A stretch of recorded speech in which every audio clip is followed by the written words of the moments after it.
Well, good morning. I kind of like a microphone that has some volume to it. And I really like a beautiful day out here in the United States Capitol when you see the lawn full of American patriots.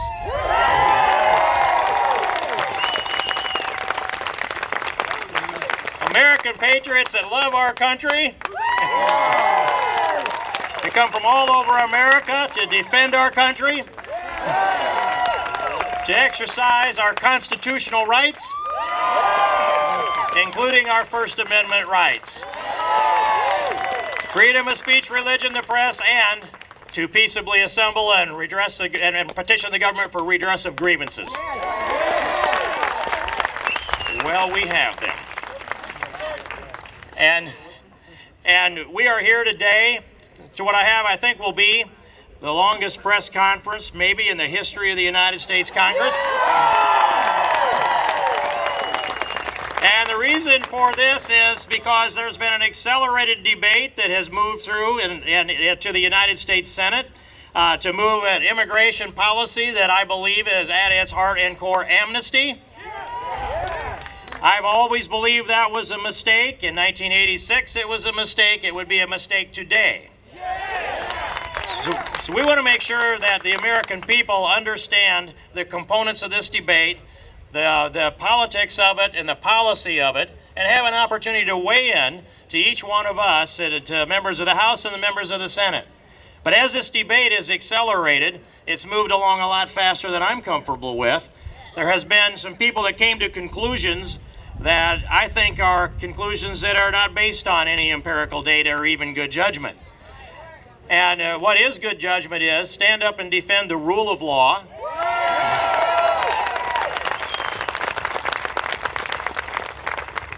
And there is to be open debate in this Congress. So first, yes, there's debate in the Senate, there's debate in the House, there's committee action that took place in the Senate. They had a relatively long markup there. But as you saw those votes come down, they came down on the line of what was the deal? Not what is the policy, what is the amendment, but what is the deal? Now we're going to protect the deal. You all know that if you watch the news. And then it comes to the floor of the Senate, and they reject reasonable amendments, like, for example, John Thune's Fence Act. You know, we passed a bill some time back, the Secure Fence Act. It was undermined.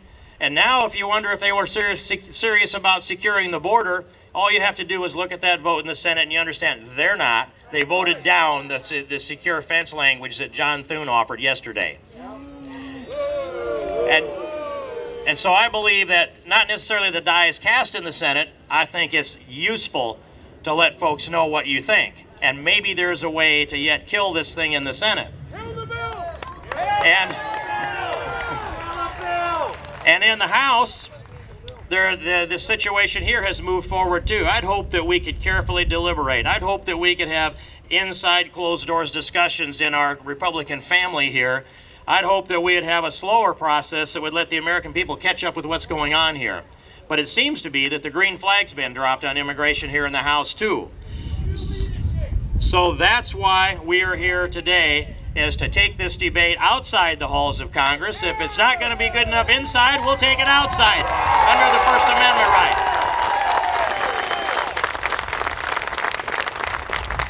And I have a lot of things that I'd like to talk to you about, but I also have behind me some members that are soon going to have to go off to various committee meetings, and hopefully they'll be coming back and forth here as the time permits, and they'll be able to step up on the stage and inject some ideas in. And hopefully we'll end up with a Lincoln Douglas style discussion if those folks that disagree want to come out and have this conversation. And if that happens, I want to tell you, let's be respectful and let's be polite with them. If we have a disagreement, that doesn't mean we need to be disagreeable.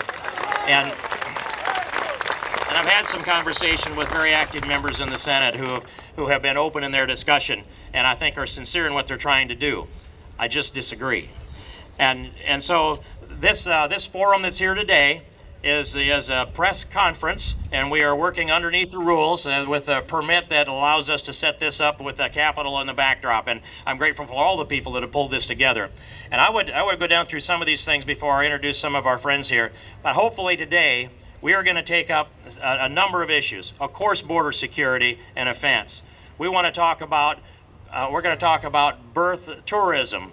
where people come here to have babies because they get automatic citizenship. We want to talk about the dreamers in a sincere way.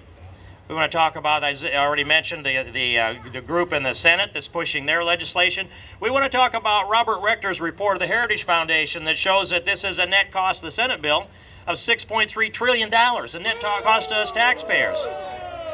We want to talk about interior enforcement, which has just moved through the House Judiciary Committee last night late. We want to talk about the president defying his oath of office and refusing to enforce immigration law. We want to talk about amnesty and the rule of law. And so behind me are good, stalwart friends that have stood for the rule of law all along. You don't always see what they're doing. Sometimes they're late at night, sometimes they're early in the morning, behind closed doors, write, read, think, talk, do all kinds of things to preserve the rule of law. There's so many of us in Congress and outside of Congress that have prayed that we will have a chance to get on track as a nation. We jumped the track. We've been heading the wrong direction. We've been heading toward national bankruptcy. We've been heading toward ignoring the rule of law. We've been heading toward discriminating against some groups in the name of being fair. I mean, we have just, the Bible talks about, there'll come a time when right is wrong and wrong is right.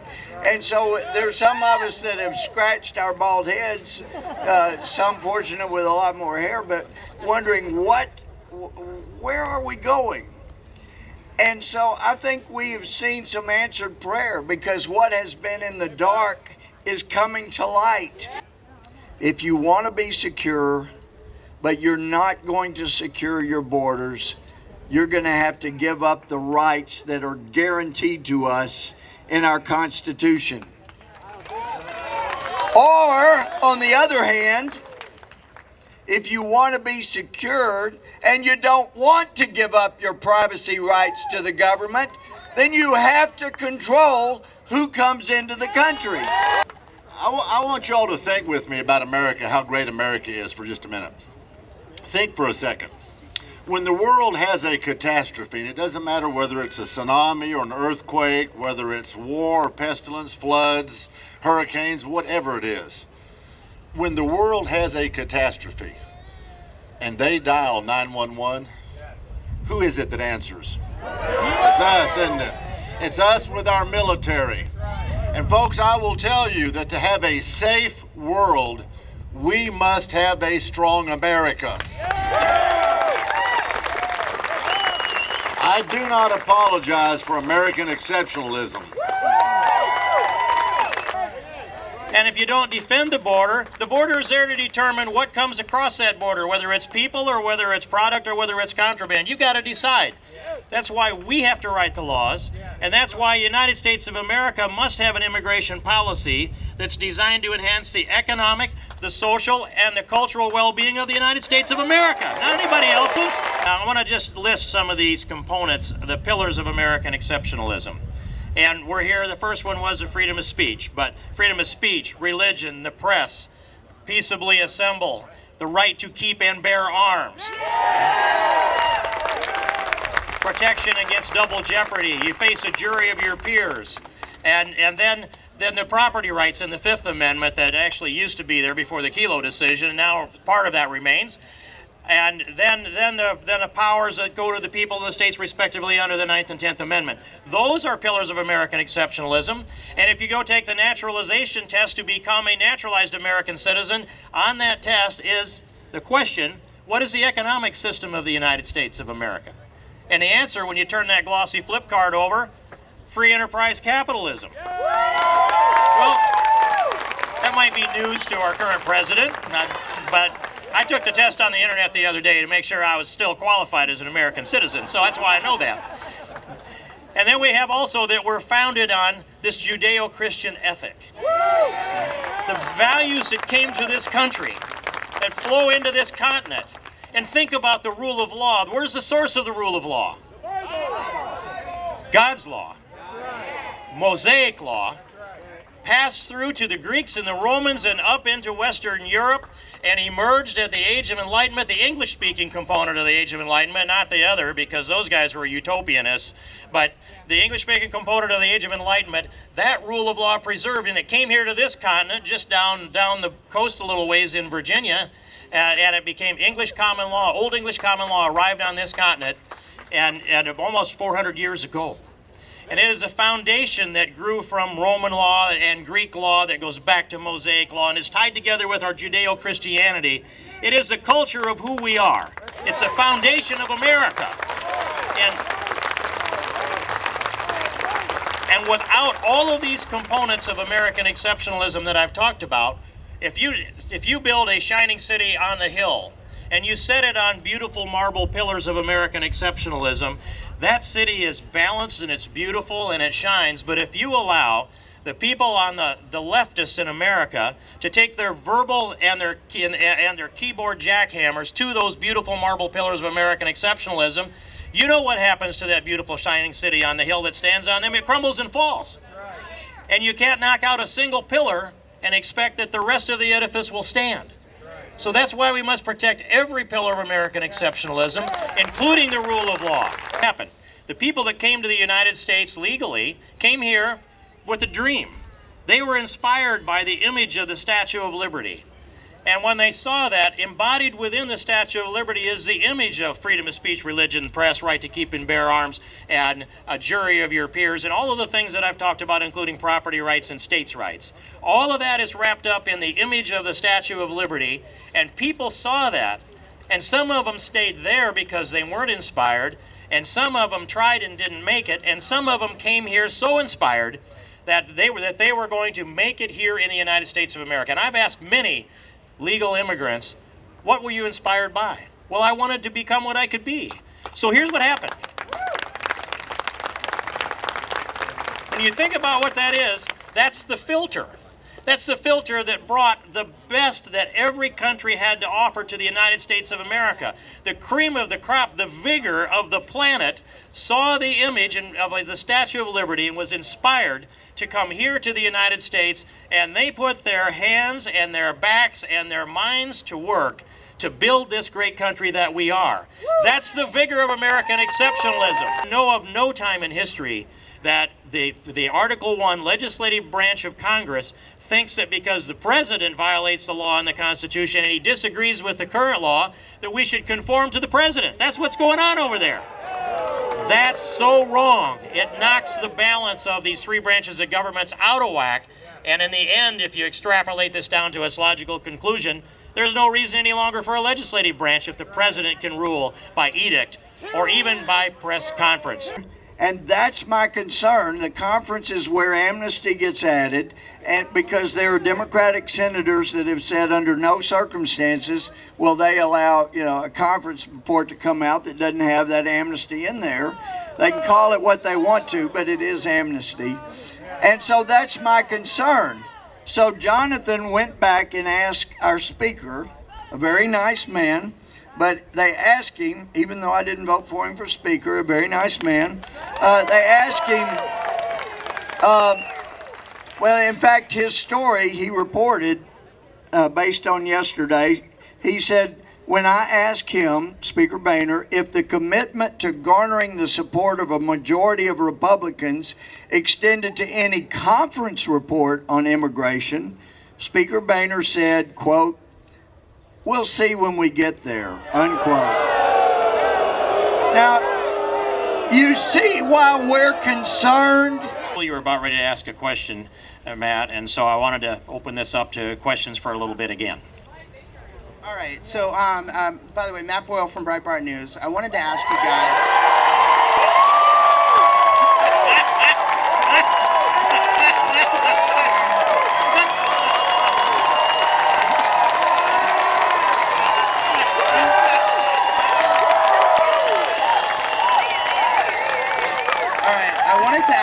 Yesterday on his show, Rush Limbaugh talked about how there's all these special interests and big money behind this push for this Gang of Eight bill. If you guys could address that really quick for us. Well, I would, and I think a couple others will want to speak to that issue too. It's broader than maybe I can actually address. But when I see the big money part of this, there is a strong push on the part of the U.S. Chamber, whatever their motive is. And there's also business interests out there that want cheap labor. And the equation, I've long described it this way, is that I think about it as a term of like the weights on a barbell. On one side of this, there are Democrats that see it as a political gain for them. And really, the net effect of it is, yes, we know it's going to be 2-to-1 or more votes for them if they can do what they're trying to do over there. That's why it's almost universal support for amnesty on the part of the Democrats. And so on the side of this barbell, that's all of that political power. There's also Democrats that get cheap labor out of the deal. And then on the other side of that, there's Republicans that are looking at it from the cheap labor standpoint.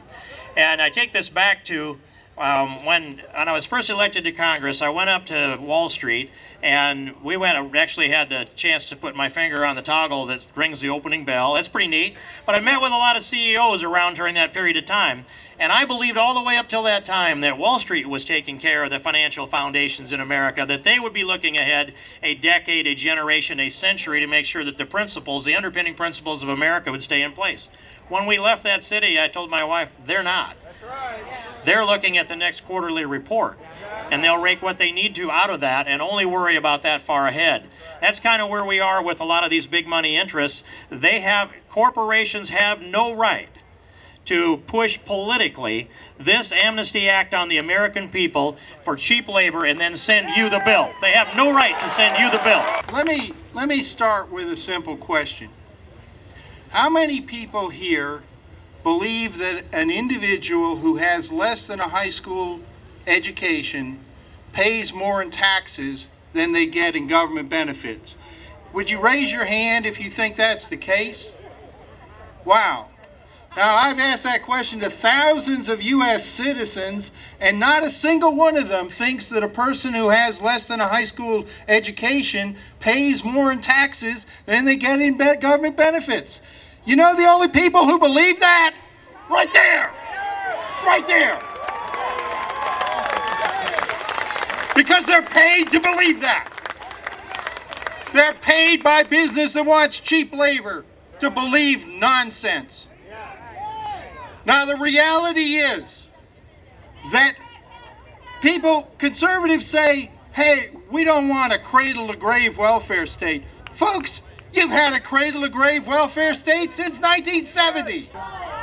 The reality is that if you take 10 to 11 million illegal immigrants with an average education of 10th grade, and you make them eligible for Obamacare, for Social Security, for Medicare, for 80 different means-tested programs, it costs a fortune. The average illegal immigrant is 34 years old. What you're giving them under this bill is a lifetime of government entitlements at taxpayer expense. And so the reality is that even though the illegal immigrants, for the most part, will work, as many poor U.S.-born citizens also work, okay, that we have an overwhelming system of transfer that takes low-skilled workers and just gives them a lot more in benefits than we ask for them to pay in taxes. We give them essentially free education. We give them close to $1 trillion a year in welfare, and we give them Social Security and Medicare, even though they don't contribute very much into those systems. But to give that same system of redistribution and transfer to 11 million people whose only claim on those resources is that they have contempt for U.S. laws makes no sense to me whatsoever. I regard my vote as something like a property right. And when you give it out willy-nilly and freely to people whose claim on that property right is that they broke our laws, I feel deeply insulted. And I say, you stole from me. Good morning. Thank you for taking our questions. Can people in the back hear? I know there were problems. Can you guys hear? Okay, great. I can't get much closer to the mic. My name is Lisa Desjardins. I'm from CNN. Also from the state of Virginia. Hey. at Lisa D CNN. I have two questions for you. The first question, could you talk more about the CBO score yesterday, and particularly why you reject the long-term estimate that it will save money in the long term? That's question one. And then question two, I think these guys will like question two a little better. Question two, how specifically do you plan to defeat this bill, House versus Senate? How exactly will you defeat it? Question two first. Speak truth to power. As he was talking, I reached in my pocket and pulled out a letter from Ronald Reagan's Attorney General from that era, General Ed Meese, who has 3 times that I know of written about the Amnesty Act of '86. And he says this: Ronald Reagan called it amnesty. It was an honest answer. He said the '86 Reform Bill also had supposedly, quote, rigorous, close quote, border security and immigration law enforcement provisions. So how did that pan out? On the day Reagan signed comprehensive reform into law, only one thing changed. Millions of unlawful immigrants gained legal status. The promised crackdowns on security and enforcement never happened. Only amnesty prevailed. Attorney General Ed Meese. Thank you for coming to this all-day seminar press conference that we're having today. We're having this press conference outside the halls of Congress because, as Congressman Steve King has said, we haven't had much of a discussion yet inside the halls of Congress. But we knew if we held a press conference and we talked about a subject that was near and dear to the American people, we knew that we would have a lot of people who are interested in this discussion. Is that true? Well, I want you to know how wildly successful you have already been. Even before you put one step on the grass of your Capitol, let me tell you what Harry Reid thought of all of you being here today.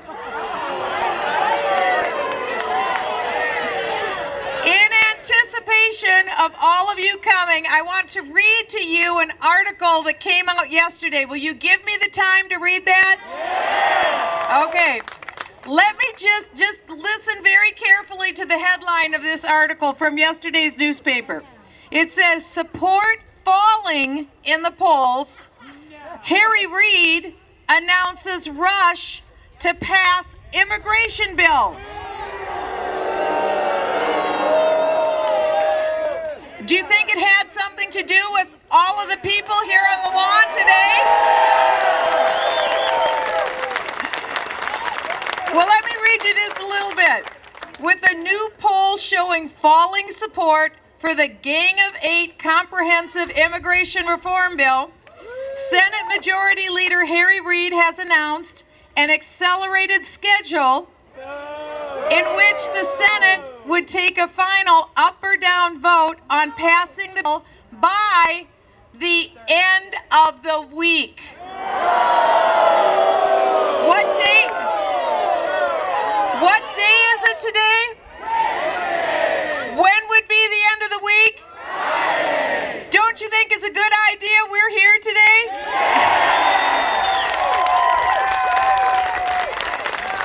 I ask you, is there anyone here who is under the age of 18? Do we have any? We do. We have people here under the age of 18. We love our young people. Right here. Come up here. Come up here. Stand right up here. Here's our future. Anyone else who's under the age of 18? Anyone else? Come on up. Come on up. You're welcome up here. If you're under the age of 18, you come up. You're welcome here. You come on up. If you're under the age of 18, we want you up here. Let us too look into the face of the future. They're beautiful and they're here and they're among us and we love them. Out of a heart of compassion and love, don't we want for them what every prior generation wanted for us and gave us a better future, a higher standard of living. Should we steal from them a higher standard of living? Should we steal from them their future? You see, I believe that is the voice of America. I believe that is what we want, a better future for these beautiful children, an America that is better than the one that we have today. That's why Harry Reid will not succeed, despite what he says. We're here. We're here. We're loud. We're not going to the prairies, to the oceans, white with foam. God bless America, my home, sweet home. I thank y'all for being here because I know you have taken time out from your homes, your businesses, your families, and you've come here with great expense to practice your constitutional right to address grievances with your government. And it's a very, very important part of the process. We worked so hard together in 2010 and nearly defeated Obamacare because of your efforts, and I am confident that you stay involved in this issue and all the other issues facing America today, and we will get a better product out of the institution in which I stand in front of. So thank you very much for being here. In 1986, elected officials in Washington came to the American people and said, we got a deal for you. We're going to grant amnesty to 3 million people who are here illegally. And in exchange for that, we're going to secure the borders permanently so illegal immigration will go away and become a thing of the past. Now, what happened in 1986? The amnesty happened, and the border never got secured. Now, 30 years later, the 3 million people have sadly become 11 million people. And we're hearing the exact same promises from Washington. We're going to legalize everyone here illegally right now.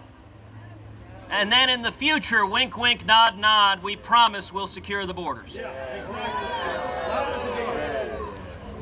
know, there's an old saying in Texas and a lot of other places, fool me once, shame on you, fool me twice, shame on me. Let's secure the borders first. Now, you know, the media like to mischaracterize those of us who believe in rule of law. The media like to paint us as disliking immigrants. And I got to tell you, I'm the son of an immigrant. 55 years ago, my dad came from Cuba. He had been in prison. He had been tortured in Cuba as a teenager. Today, my father's a pastor in Dallas, and to this day, his front teeth are not his own because they kicked him out of his mouth in a Cuban jail. When my dad showed up in Austin, Texas, he was 18 years old. He couldn't speak a word of English. He had nothing but $100 sewn into his underwear. And he got a job washing dishes, making 50 cents an hour to pay his way through the University of Texas and to get a job and start a business and work towards the American dream. Now, I'll tell you, there is no greater advocate of legal immigration in the U.S. Senate than I am.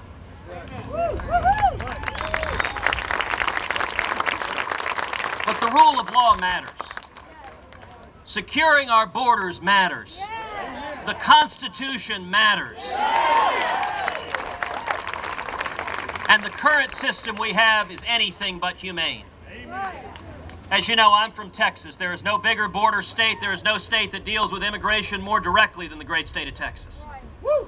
You spend time down on the border. You visit with ranchers and farmers that no longer lock the doors to their homes because they've discovered the doors get kicked in and broken in by desperate people that are desperate for food or water.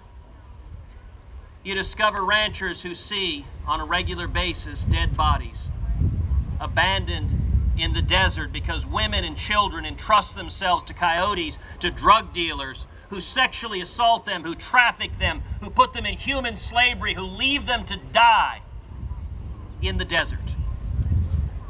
This system is anything but humane, and it's not humane to the poor men and women who are coming here illegally. We need to fix this system so we secure the borders and we don't maintain the current cruelty. Speak up now, and we can ensure that the first step is securing the border.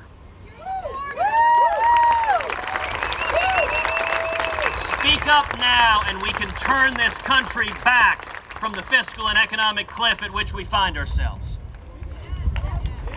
Speak up now, and together we can restore liberty and restore the Constitution to the United States of America. Thank you, and God bless you. And I just have a couple things to say. I'm one of those people who sat and read that 24-pound piece of whatever that is that they're trying to call immigration reform.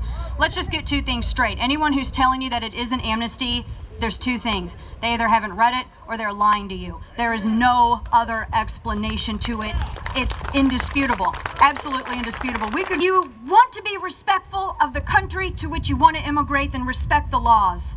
That's all we're asking. It's not a racist thing. It's not unchristian. And I get aggravated because I have friends, personal friends of mine. These people are like our family.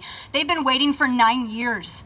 They've followed every rule. They've jumped through every hoop. They've paid every fee. They've gone through every motion you could possibly go through. And what they're finding out, these amazing people who would be excellent tax-paying, law-abiding, God-fearing American citizens, they are discovering from people we entrusted to rule our country by our consent that they're being pushed aside for individuals who didn't even show the slightest respect and came into the country illegally. That is not fair. Being an American is not a right. It is not a right. Breaking the law and taking advantage of our way of life does not entitle you to anything, nor should it. Our founders fought hard. They gave everything, their lives and their sacred honor, to secure what we have in this nation today. And the only way it has any value is if we don't give it away. And as I said in the past, it begins with securing the border. And it scares me when I hear people who forgot what the founders never forgot. Even those that public school students are taught were so-called deists, like Ben Franklin, they never forgot. As Ben Franklin said in 1787 at the Constitutional Convention, I've lived, sir, a long time. And the longer I live, the more convincing proofs I see of this truth. God governs in the affairs of men. He does. And I thank you for being moved enough to come here today, to make your voices heard, to let this town know that America is watching what we're doing, and you're not going to stand for anything less than the best.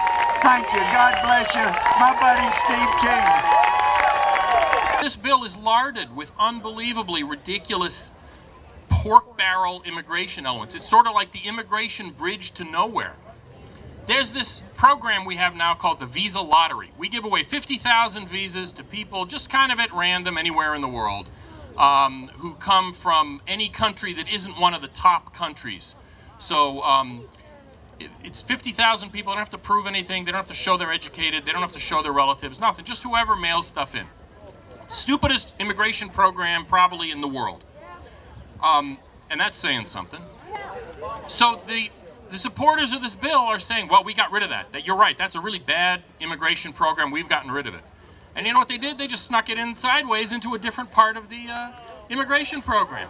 It's exactly, that really exemplifies what they're doing in this bill. It is a dishonest piece of legislation. You know, sometimes we get guilted into this open borders thing, and there had been an advertisement that went on, and it has been the clip of people saying, Matthew 25:35, for I was a stranger and you let me in, or I was a stranger and you welcomed me, depending on which version you want to read.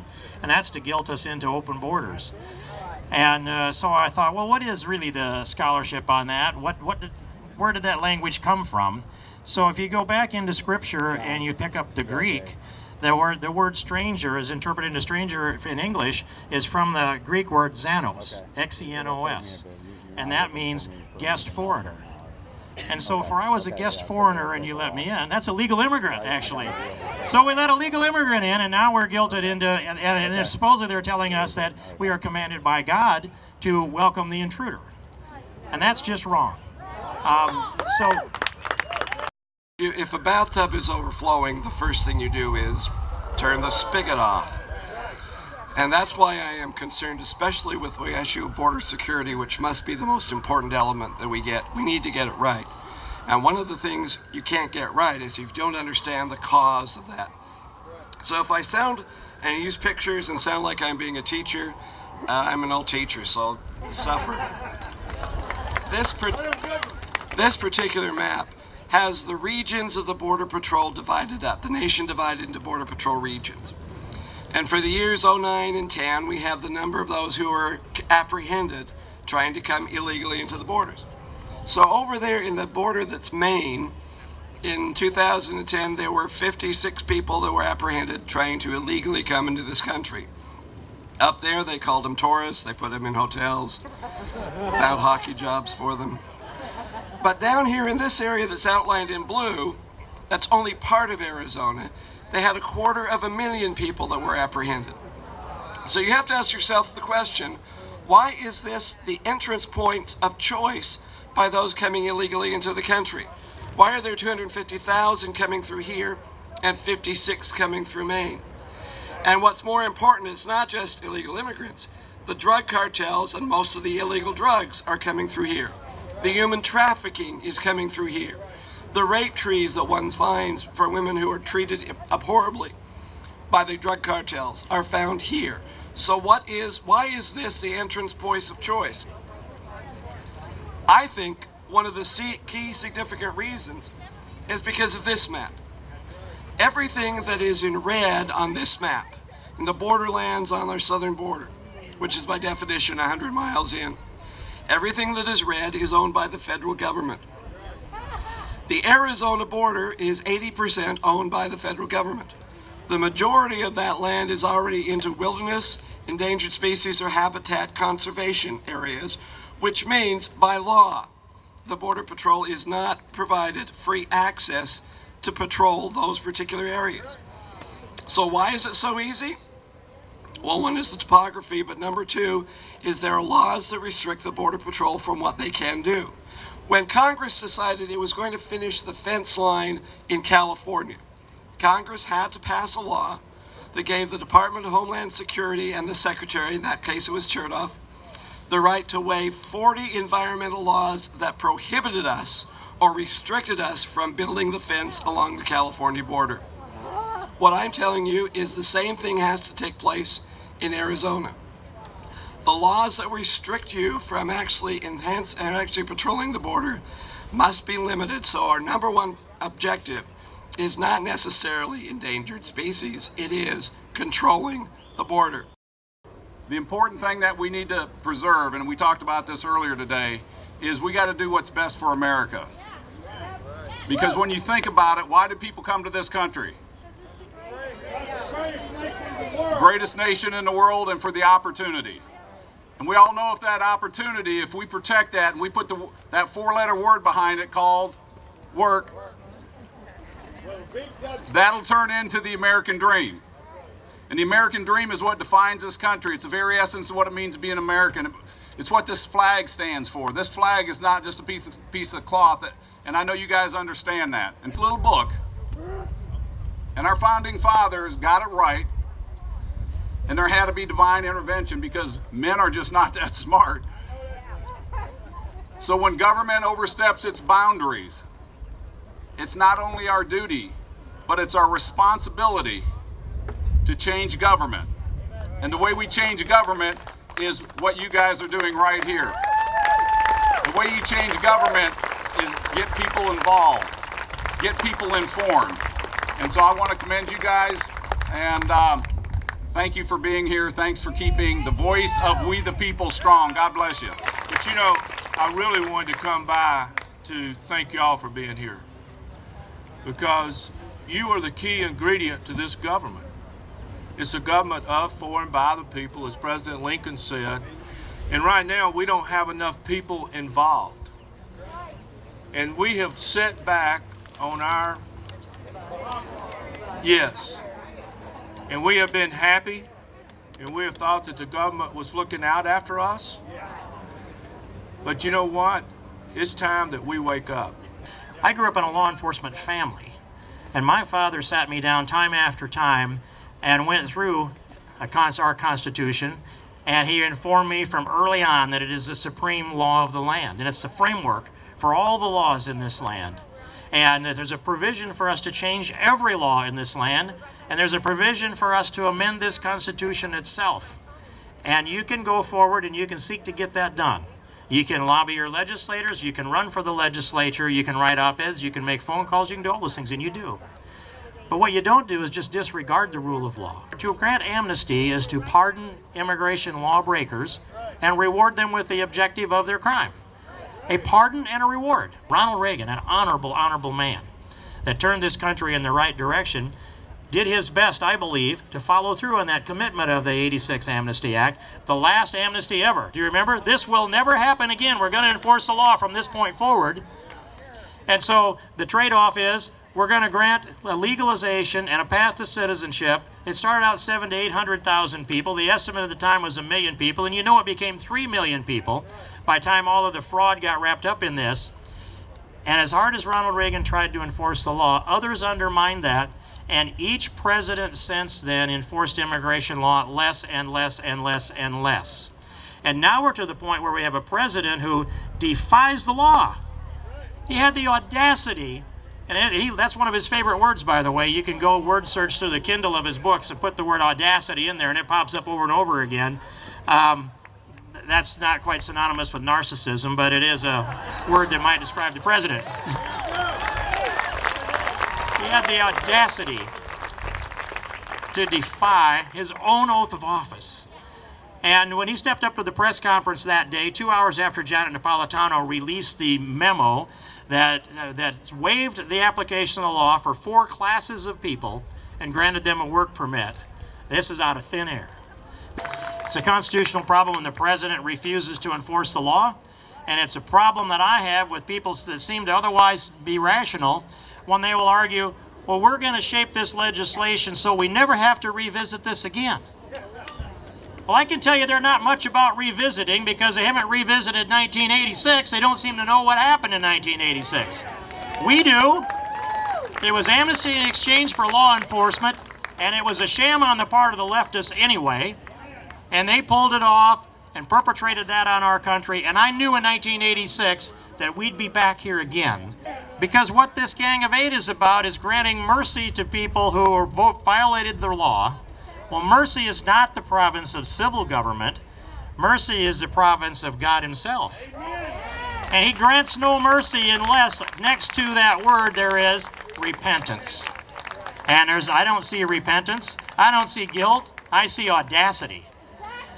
And so I'm going to stand here and defend this rule of law with every tool that you have given me until such time as we can say the culture and the civilization of America is secure, as our borders are secure, as our people are secure, and as we welcome legal Americans to come here, and as we respect the dignity of every human person.